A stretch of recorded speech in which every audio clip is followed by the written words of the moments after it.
दोस्तों, मेरा नाम राशिद जहीर है और आप देख रहे हैं online news India. Bharatiya Janata party कुछ वक्त पहले तक भी कितने इसके लोग हुआ करते थे सांसद में, कितने लोग इसके विधायक हुआ करते थे, ये आप अच्छी तरह से जानते हैं। और अब भारत की नहीं, दुनिया में दूसरे नंबर की भारतीय जनता पार्टी अपनी संपत्ति के लिहाज से है। दर्शकों, दोस्तों, मैं आपको बता दूं कि चीन की जो पार्टी है, सत्तारूढ़ पार्टी, वो दुनिया में सबसे ज़्यादा संपत्ति उसके पास है। उसके बाद यदि किसी का नंबर आता है तो भारतीय जनता पार्टी का आता है। एडीआर ने एक रिपोर्ट जारी की जिसमें तमाम जो पॉलिटिकल पार्टीज़ हैं उनके पास कितनी धन दौलत है इसके बारे में बताया गया है। चौंक जाएंगे आप यदि आप अंधभक्त ना हुए, क्योंकि अंधभक्त तो हर एक बात को डाइजेस्ट आराम से कर लेता है। चाहे मोदी जी उससे यूं कहें कि नाले की बदबू से निकलने वाली गैस जो है उससे पकोड़े तले जाते हैं, वो आराम से यकीन कर लेगा। चाहे मोदी जी उससे यूं कहें कि बादलों के पीछे हमारा रडार सिस्टम जो है छुप जाता है, अटैक करने में आसानी हो जाएगी, उसका यकीन कर लेगा। 15 लाख रुपए का मसला हो, 2 करोड़, मतलब ये एक मुहावरे हैं, इन पर तमाम चीज़ों पे वो यकीन करता है। और जो मोदी जी बोल जाते हैं उसको वो समझता है कि ये बिल्कुल बहुत ही सही शब्द हैं और दुनिया में सच्चाई के आगे ये शब्द बिल्कुल सही उस पर कसे जा सकते हैं।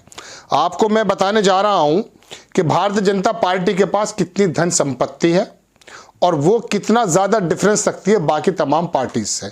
और ये वो संपत्ति है जो घोषित है। आपको मैं दिखाता हूं दैनिक भास्कर की रिपोर्ट। बीजेपी देश की सबसे अमीर पॉलिटिकल पार्टी, 4000 करोड़ की संपत्ति के साथ पहले पायदान पर। जानिए अन्य पार्टियों की स्थिति। देश की 3 सबसे बड़ी अमीर पार्टियां, भाजपा, इसके पास कितना पैसा है? इसके पास है 4,847 करोड़ रुपया, लगभग 5000 करोड़ जो घोषित है। इसके बाद दूसरे नंबर पर जो आती है वो कांग्रेस नहीं आती है। और दूसरे नंबर में और इनके नंबर में कितना डिफरेंस है, तो ये तो लगभग 5000 करोड़ रुपए घोषित हैं जो इनके पास धन और दौलत है, इनके पास संपत्ति है। दूसरे नंबर पे आती है 698 करोड़, लगभग 700 करोड़ रुपये पे भारतीय बहुजन समाज पार्टी। उसके बाद आता है कांग्रेस का नंबर जिसके पास मात्र 588 करोड़ रुपया है।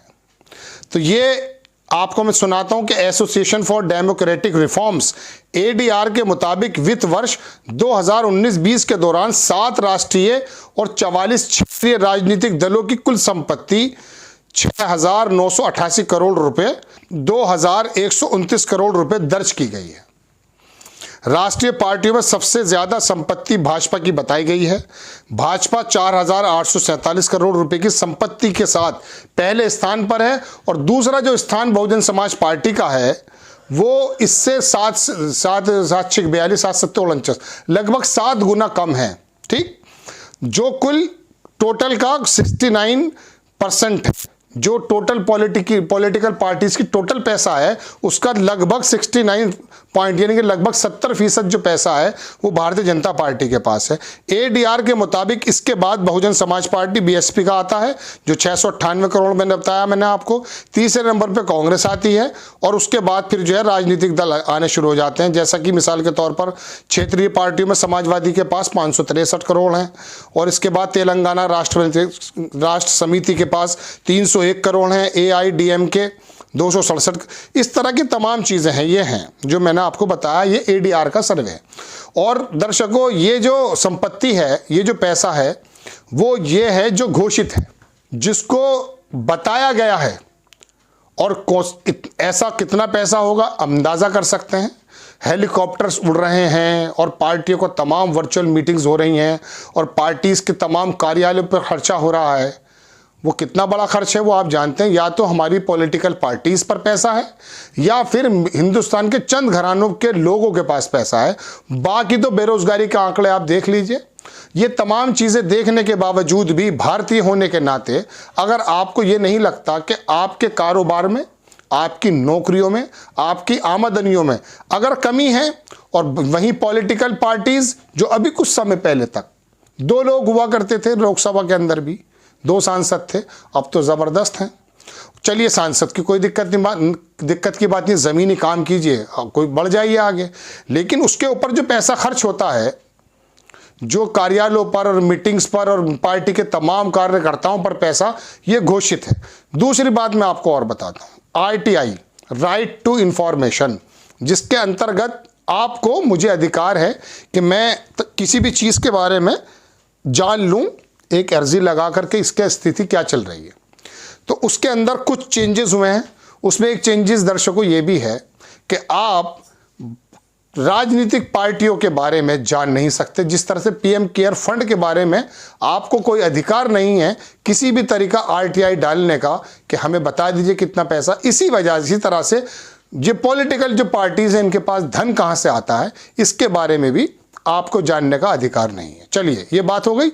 अब मैं आपको बताता हूँ, आपके हाथ में फ़ोन है, आप मेरी वीडियो देख रहे हैं, इसमें जाइए और ये देखिए कि 2014 से पहले प्रधानमंत्री नरेंद्र मोदी को जब घोषित किया गया था भारतीय जनता पार्टी से प्रधानमंत्री पद का दावेदार, उस समय कौन से वो घराने थे जिन्होंने पैसा दिया। रतन टाटा, 800 करोड़ रुपया। ये आपको फौरन डालते के साथ ही पता चल जाएगा, मैं ढूंढूंगा तो समय लगेगा। तो इन लोगों ने फंड इकट्ठा किया, किन्होंने? भारतीय जनता पार्टी के लोगों ने। और उन लोगों से बिजनेसमैन ने दिया। क्यों? बिजनेसमैन तो कभी घाटे का सौदा नहीं करता। ये क्यों कर रहे थे? कोई ये देश की भलाई के लिए तो ऐसा काम नहीं करते कि पैसा दे देंगे। वो पैसा लगाकर, अडानी हो या अंबानी, इन लोगों ने पैसा लगा करके उसका निकालने का जो तरीका अपनाया है वो दर्शकों हम आपको वक्त ब वक्त बता चुके हैं। मिसाल के तौर पे आपको देखा, अडानी ने बहुत सारे एयरपोर्ट्स खरीद लिए, एयरलाइंस नहीं खरीदी उसने। क्यों? एयरलाइंस में घाटा था। एयरपोर्ट्स जो भारत की संपत्ति थी, वहां पर जहाज उतरेंगे, उड़ेंगे, तमाम मेंटेनेंस है, तमाम चीजें हैं, उसका वो किराया वसूल करेंगे। और एयर इंडिया के तमाम, लंदन में, अमेरिका के अंदर भी इनके तमाम जो टर्मिनल्स हैं वो अलग अलग हैं। तो ये तमाम चीजें दर्शकों आपको समझने की जरूरत है। अगर आपकी वाकई आमदनी बढ़ रही है और आप अपने कारोबार से संतुष्ट हैं, आपके बच्चों को अच्छी शिक्षा मिल रही है, अच्छे स्कूलों में अच्छा स्वास्थ्य मिल रहा है, अच्छे अस्पतालों में, तो कोई प्रॉब्लम नहीं है, आप खबर को दरकिनार कर दीजिए। लेकिन अगर आपको लगता है कि साहब नहीं, ये पॉलिटिकल पार्टीज़ पर इतना पैसा आ जाता है लेकिन मेरा जो टर्नओवर है वो घट रहा है, मेरी जो तनख्वाह के मौके हैं वो घट रहे हैं, आमदनियाँ घट रही हैं, मुझे राशन की दुकानों में ज़्यादा लाइन दिखाई देती है बनिस्बत 15 साल पहले के।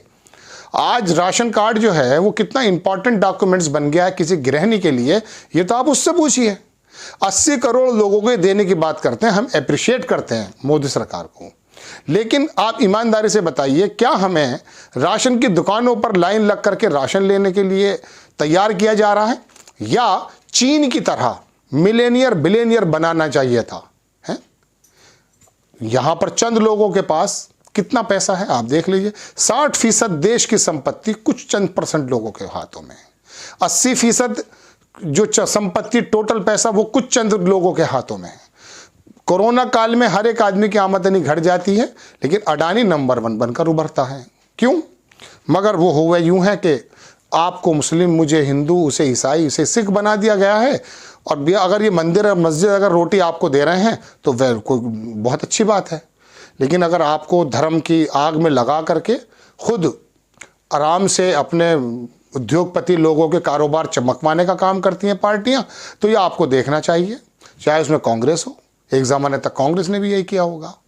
अब ये भारतीय जनता पार्टी का डिफरेंस देखिए आप कि लगभग 5000 करोड़ रुपया तो घोषित है, और इससे पहले जो दूसरी पार्टी वो बहुजन समाज पार्टी आती है।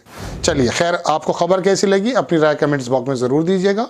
चैनल को सब्सक्राइब कीजिए, शेयर कीजिए। नेक्स्ट टाइम किसी खबर के साथ आता हूँ। जय हिंद। इस खबर को अभी लाइक करें, शेयर करें, अभी चैनल को सब्सक्राइब करें और घंटी जरूर दबाएं।